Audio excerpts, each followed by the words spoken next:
retailer margin and its impact on consumer price. In this very simple exercise, we are trying to set the everyday or regular price of an orange beverage called Ola. Let us understand these numbers. In the first row is the Ola selling price to a retailer, which is also the retailer's landed or buying price. We have this at $3.50 to achieve the desired profitability, which we will discuss later. The next three rows in blue are related to how the retailer makes its money. First is the everyday or regular price the consumer pays, which we have kept at $5. The price at which the consumer buys the product does not get banked by the retailer. The retailer has to pay sales tax or GST or VAT depending on where you are in the world.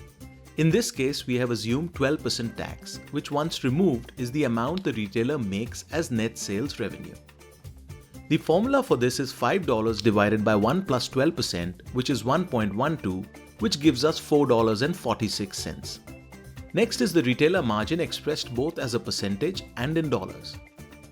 This is calculated as $4.46 minus the buying cost of the retailer, which is $3.50, to arrive at 96 cents. The retailer margin percentage is calculated by dividing the dollar margin of 96 cents by the net sales revenue of $4.46, which gives us 21.6%. Next is the product cost, which is the cost of manufacturing, warehousing, and transport, and we have assumed this to be $2.10. This is the final product cost, and there is no way to decrease it further in this scenario. Then we calculate the gross profit for Ola, which is the selling price of $3.50 minus the product cost of $2.10 to arrive at $1.40. We calculate the gross profit percentage by dividing the dollar gross profit of $1.40 by the Ola selling price of $3.50 to arrive at 40%.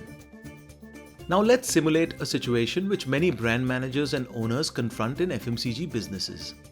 The management team will not permit any product to be launched unless it makes a 40% gross profit.